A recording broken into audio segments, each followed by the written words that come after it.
So I recently sailed NCL as a solo cruiser for the first time on the NCL Breakaway. I wanted to experience the ship as well as the solo cruiser program. So what are my final thoughts, and would I ever sail NCL or even the Breakaway again? Here's my 10-point final review.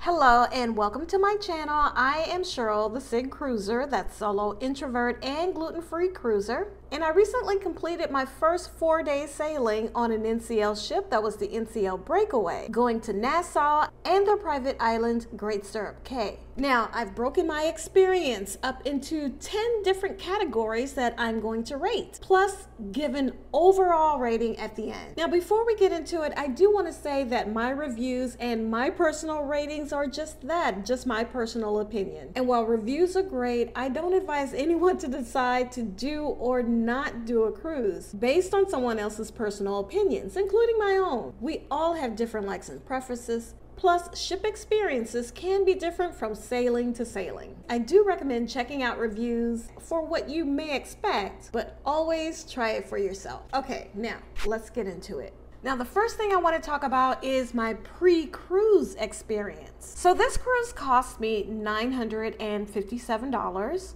for a solo ocean view cabin. Now, I opted out of the free at sea. The Wi-Fi for the free at sea is only 150 minutes, so I knew I would want more. Now, I purchased premium Wi-Fi directly, and that was $118. If I had gotten the free at sea promotion, well, to upgrade from there to premium was $99. Also, I knew I wasn't going to do excursions on this cruise because I wanted to check out the ship. And I didn't plan to drink a lot. And for this first experience, I only wanted to do the included dining. So therefore, I opted out of the free at sea promotion. Now, I did also get water. I got 12 half liters of water for $23. I did love the pre-cruise experience. It was actually great.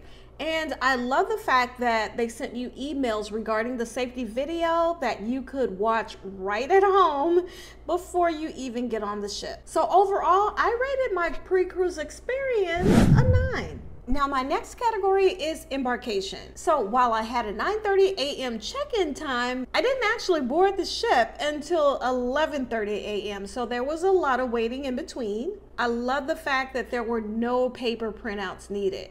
Everything could be done right through the app. What I didn't like is, now remember a minute ago I told you I opted out of the free at sea promotion? You are allowed to bring unlimited bottles of wine on the ship. So I brought 1 bottle of Prosecco. Now, it wasn't until I got to the port that I found out that because I didn't have the free at sea promotion or a drink package, well, that bottle of Prosecco, if I wanted to bring that on board, that's gonna be a $15 corking fee. Now, even though I was uncorking it myself, they weren't gonna uncork it, and I was consuming it in my room. So that was quite a surprise to me, but hey, it is what it is. That is NCL's policy if you don't have a drink package or the free at sea promotion. So needless to say, before even getting on the ship, that's put a bad taste in my mouth about NCL. So for embarkation, I gave that about an 8. Now, my next category is the stateroom. Now, for the sailing, I wanted to try out one of their newly added solo cabins. They added solo regular interior cabins, solo ocean view cabins, and solo balconies. So I opted for the solo ocean view cabin, and I absolutely loved it. I love the cabin. It was spacious. The only thing was that, and I don't know, this may be with the regular ocean view cabins as well, but there was like tight spacing between the bed and the wall, but that's about it. Now, there were outlets by the desk, but no outlets by the bed. Now, lucky for me, I had a long cord to my devices. But I would say if you're considering the Breakaway and you want something by your bed, maybe consider bringing an extension cord. The bed was so soft. I love the bed. It was just so soft. Usually I ask for a topper, but actually I didn't even have to ask for one on this sailing. It was the most comfortable bed ever. Now on NCL, they don't put a towel animal in your room, but if you're a fanatic about it, I heard that you can ask for them if you want them in your room. And my room attendant was so so great. I always ask for a robe for when I get up in the morning, and especially if I get room service. I want to just be able to quickly throw on a robe no matter what type of room I'm in. He brought me everything that I asked for, and it was just always so nice and so friendly. So for the stateroom category, I would give that a 10. I absolutely loved it. So my next category is the ship experience. At least on the Breakaway, the decor is kind of dark. It reminded me of MSC when I saw the Magnifica. I mean, it's an older ship, it is what it is, but it does have a dark decor, which to me it brings your spirit down. Colors to me can have an effect on you when there's light and neutral colors. It gets you in the right mood. So I didn't really care for the dark decor, but it's the ship and it is what it is. Now, I may be the odd one out that loves to try to exercise while I'm on the cruise, but one thing I like to do is to walk and get my steps in. And their jogging track is just oddly placed. It's on the top deck in a place that's high traffic where people are going to loungers. There's loungers on either side of the jogging track.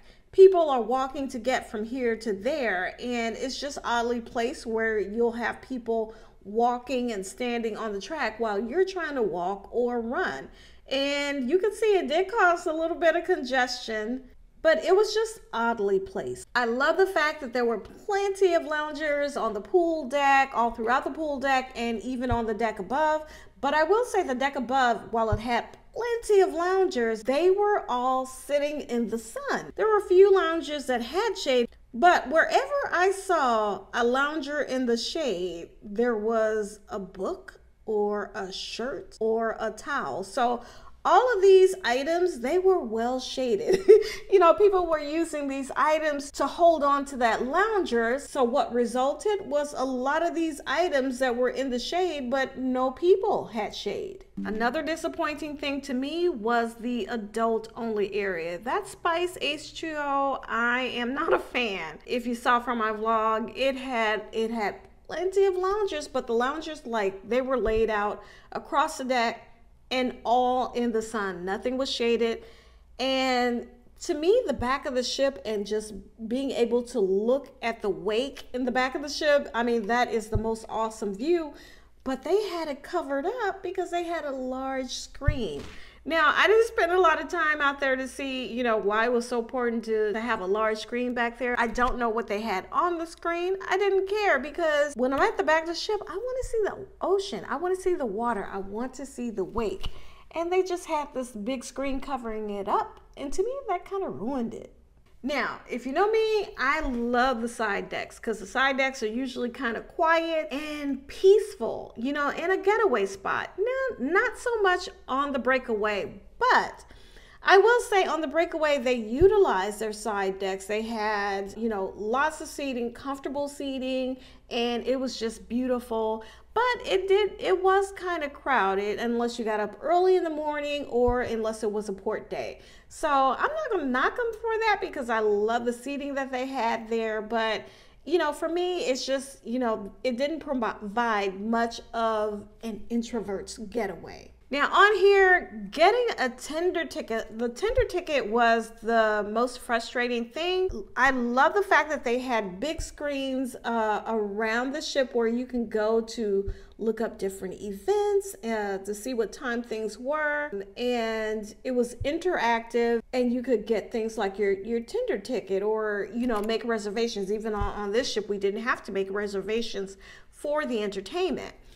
However, when I went to use it, it wasn't working. And I tried to use my app and it wasn't working. So I had to go to guest services in order to, you know, get a tender ticket for Great Stirrup Cay. Now, speaking of tender, I will say their tender process was the most organized I have ever experienced. It was actually great and I loved it. Now, the only thing is that the tender boats were large, they were comfortable, and it took about 30 to maybe 45 minutes, you know, to load up the tender ship. So it did take quite a bit of time. So for me, overall, the ship experience, I would rate that about a 7. Now, my next category is entertainment and activities. Burn the Floor was their only production entertainment, and it was about like a journey through dance. Now, it was good. It wasn't the best production that I've ever seen on the ship, but I did enjoy it. Now, other than that, I mean, they had the same things that I've seen on other ships,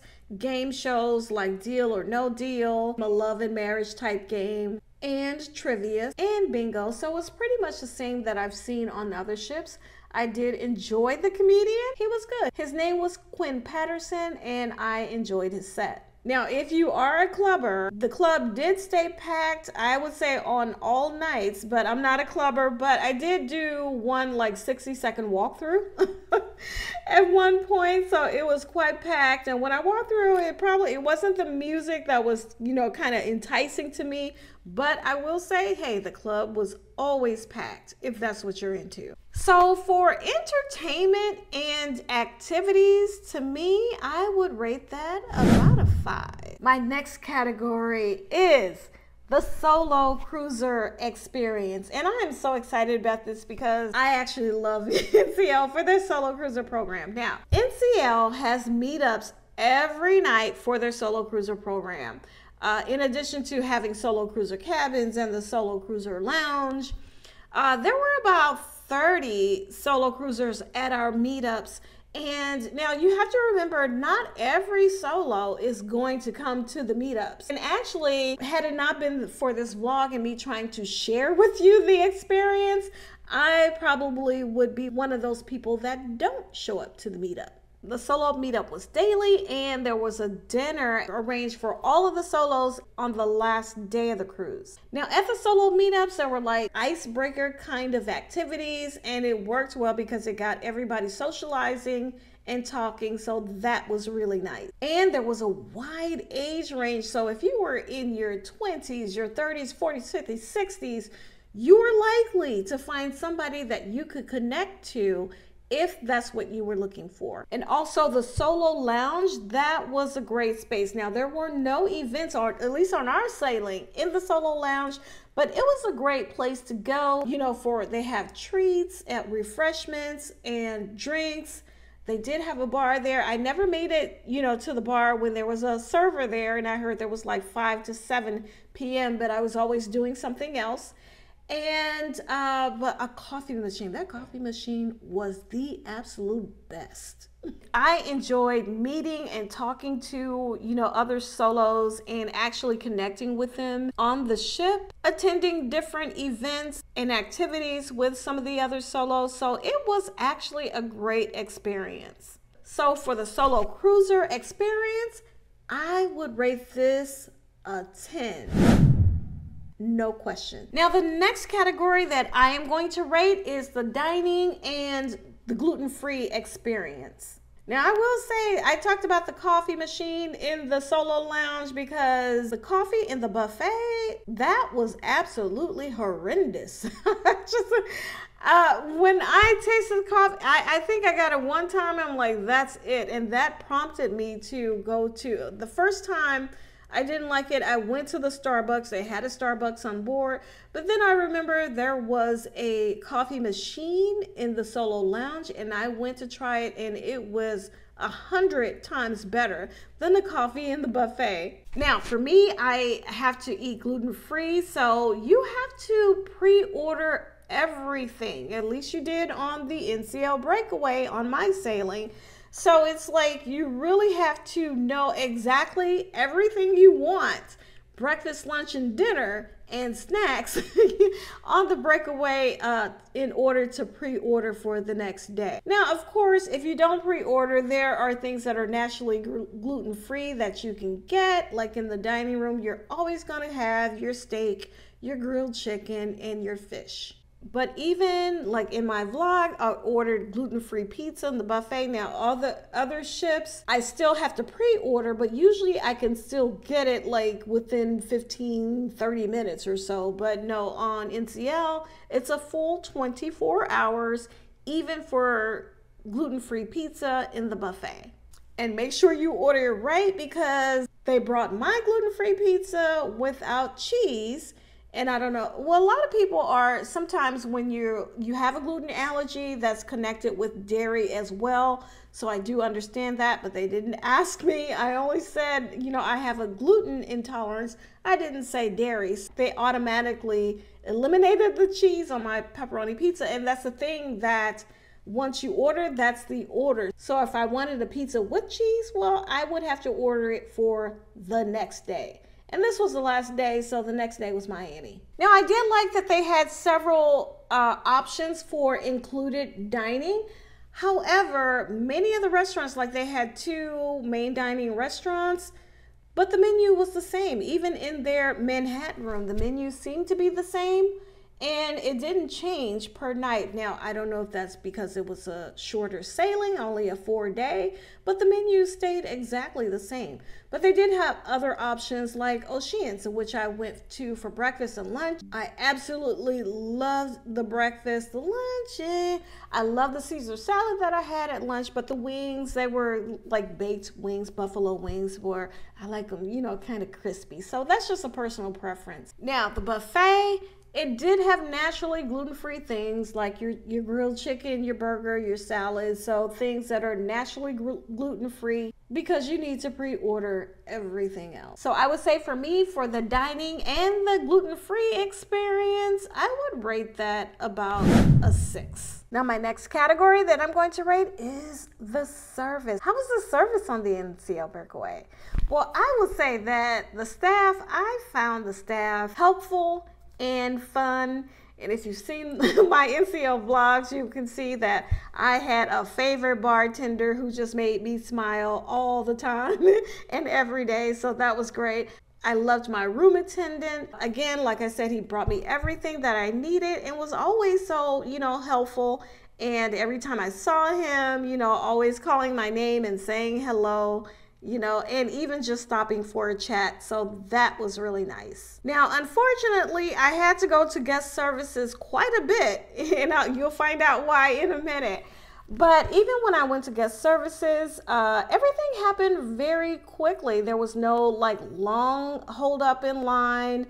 Once I got to guest services and spoke to someone, they were always very helpful, very friendly, and everything went very quickly and smoothly. Now, the only negative that I had was, I would say, in Oceans, and it was because the server that I had, and this is just one person, but the server that I had, it was like, he wasn't, it just felt like he didn't want to be there, you know? It just felt like he really didn't want to be there, or maybe he was having a bad day, but that's just one person. So overall, for service, I would give it a 9 out of 10. The next category that I'm going to rate is the ship Wi-Fi and the ship app.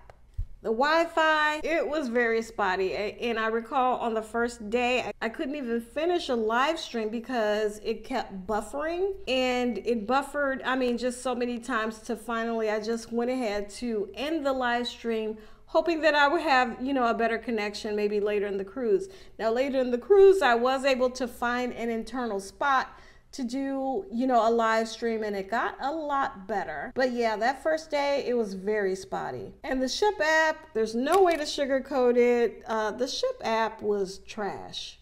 First of all, on embarkation day, it didn't start working until about 1:25 p.m. Yeah, I kind of clocked it. The schedule is only available on a day-to-day basis. You can't look at the schedule for the entire cruise on embarkation day. I've never experienced anything like that. So it was fragmented, and it wasn't really user-friendly. On a couple of mornings, the whole ship app just went down, and they said it needed to reload or something like that. Now, also, there was a place where you could get your tender tickets in the app, but of course, no, that wasn't working. So that's another reason why I had to go to guest services. So for the first time, I felt like carrying this, you know, multi-page paper schedule was actually more convenient than looking through the ship app. And I think I just expected a better experience, especially since you know, like it's a more premium price for the cruise. So I would have expected a more premium experience. So for anything in the app, I had to often go to guest services to see what was going on, or to get reservations, or find out if I needed reservations, because on the ship app it says you need a reservation. On the daily schedule it says you doesn't. So there was a little confusion there.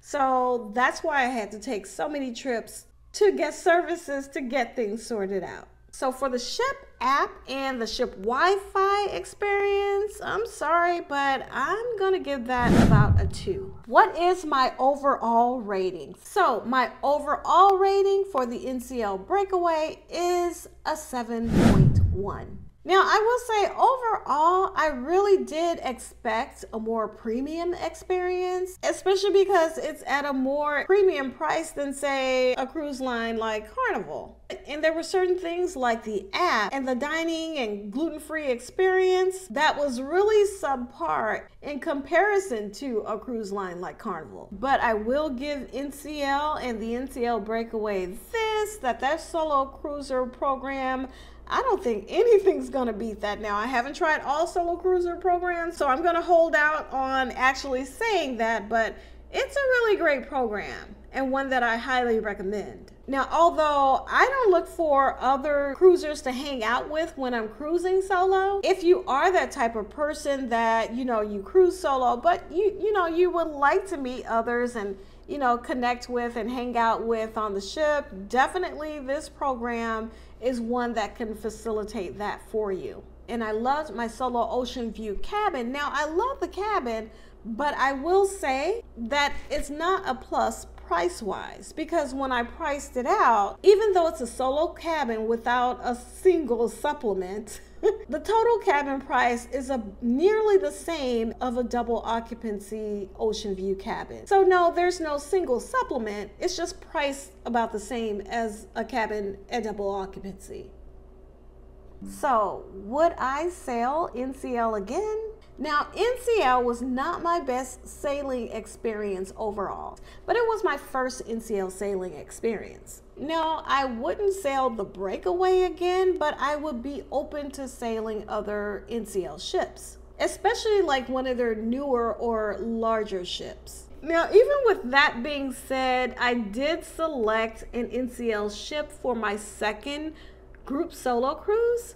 That's going to be on the NCL Epic, which I heard was similar to the Breakaway, but that's going to be January 18th of 2025, and it's a port-heavy cruise with a port every single day, and it's leaving from San Juan. So I will have another NCL experience on a similar ship, but it's like the itinerary is completely different. Like I said, port-heavy for 7 days.